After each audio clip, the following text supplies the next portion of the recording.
Bienvenue dans le petit guide du mauvais gestionnaire. Dans cette capsule, on vous expose ce qu'est la motivation pour un mauvais gestionnaire.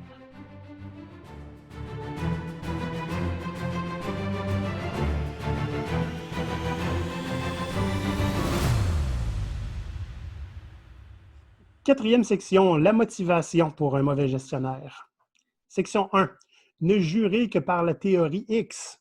Tu connais ça, Maurice? Oui, je connais ça. Malheureusement, je connais ça. On va en faire une petite définition.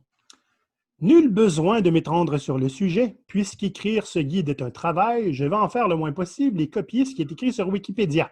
À la différence que ce que Wikipédia appelle des présuppositions, nous appellerons des faits.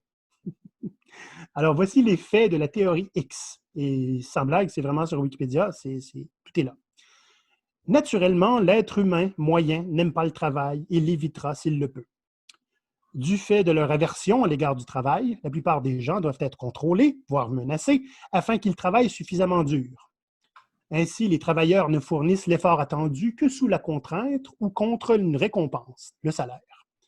L'humain moyen préfère être dirigé, il n'aime pas les responsabilités, il désire la sécurité par-dessus tout, et il ne déploie vraiment son intelligence que pour contourner les règlements.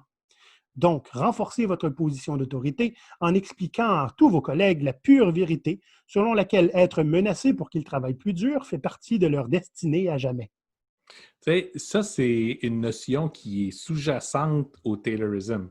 Oui. Okay? La façon dont toutes les entreprises sont gérées aujourd'hui, c'est vraiment là, c'est au cœur de ça, c'est bâti là-dessus. En opposition, on a évidemment la théorie Y là, qui raconte que c'est plus intrinsèque que ça, etc. On va en faire un épisode éventuellement. Ah oui, il faut. Deuxième section du chapitre 4. Débarrassez-vous des motivés. Il existe dans toute organisation des pommes pourries qui font preuve de motivation intrinsèque et tentent de corrompre leurs collègues. Comme nous avons pu le voir dans la théorie X, toute motivation autre que par la récompense ou la peur n'est pas naturelle. Profitez de cette hérésie. Profitez de cette hérésie pour renforcer votre position d'autorité en enrayant ces dérangés au sang impur de votre département, en retournant leurs armes contre eux. Les prédicateurs de la motivation intrinsèque ne cessent de répéter des suppositions profanatoires s'approchant des théories conspirationnistes de la Terre ronde. Selon eux, la motivation sera un amalgame d'autonomie, de maîtrise et de sens. Donc, attaquez-vous directement au cœur du problème en éliminant l'autonomie des employés, en refusant toute demande de formation et en leur répétant à qui mieux que leur travail ne sert qu'à remplir les comptes en banque des propriétaires et investisseurs et à rien d'autre. C'est sauvage, celle-là. C'est sauvage, mais encore une fois, c'est proche de ce qu'on voit en entreprise. C'est tellement désolant. Je veux dire, si dans nos auditeurs, il y a des gens qui pensent qu'on exagère constamment, comptez-vous chanceux. Okay? Je suis certain qu'il y en a beaucoup qui seraient capables de pouvoir vous dire à quel point c'est exactement leur quotidien. C'est comme ça qu'ils le perçoivent, du moins. Exact. Troisième et dernière partie du chapitre 4 sur la motivation. Faites aller la carotte et le bâton. Récompense pour tous ceux qui travaillent plus de 60 heures, punition pour tous ceux qui sont en retard, prennent des pauses, demandent des congés, sont malades ou ont une famille.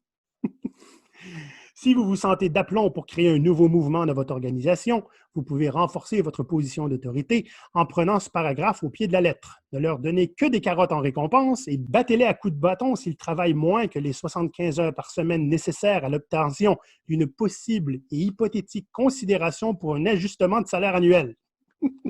Et rappelez-vous qu'un ajustement de salaire peut se faire à la baisse. Ça, c'est une des choses. Là, tu préconises de donner des carottes.